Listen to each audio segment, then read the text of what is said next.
जब शेर जी उठा। मूर्ख वैज्ञानिक। पंचतंत्र की कहानी। एक नगर में 4 मित्र रहते थे।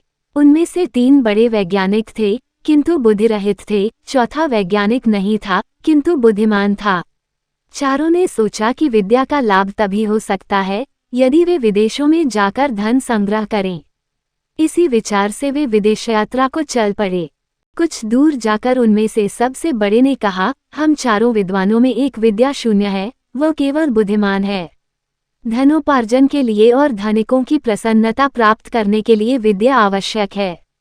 विद्या के चमत्कार से ही हम उन्हें प्रभावित कर सकते हैं। अतः हम अपने धन का कोई भी भाग इस विद्याहीन को नहीं देंगे। वह चाहे तो घर वापस चला जाए। दूसरे ने इस बात का समर्थन किया, किंतु तीसरे ने कहा, ये बात उचित नहीं है। बचपन से ही हम एक दूसरे के सुख दुख के सहभागी रहे हैं। हम जो भी धन कमाएंगे उसमें इसका हिस्सा रहेगा। अपने पराये की गणना छोटे दिल वालों का काम है।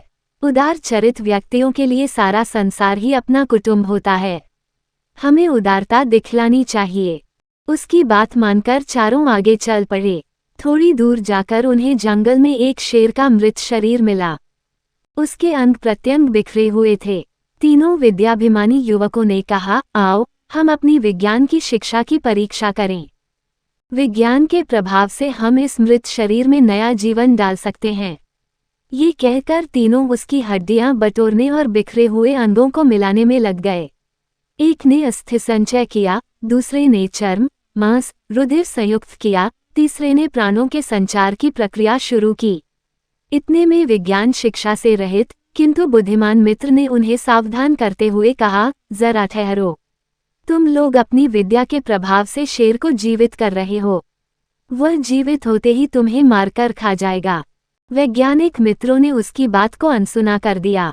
तब वह बुद्धिमान बोला, यदि तुम्हें अपनी विद्या का चमत्कार दिखलाना ही है तो दिखलाओ, लेकिन एक क्षण ठहर जाओ, मैं वृक्ष पर चढ़ जाऊं। ये कहकर वह वृक्ष पर चढ़ गया।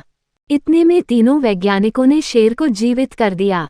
जीवित होते ही शेर ने तीनों पर हमला कर दिया। तीनों मारे गए। अतः शास्त्रों में कुशल होना ही पर्याप्त नहीं है। लोक व्यवहार को समझने और लोकाचार के अनुकूल काम करने की बुद्धि भी होनी चाहिए। अन्यथा लोकाचारहीन विद्वान भी मूर्ख पंडितों की तरह उपहास के पात्र बनते हैं।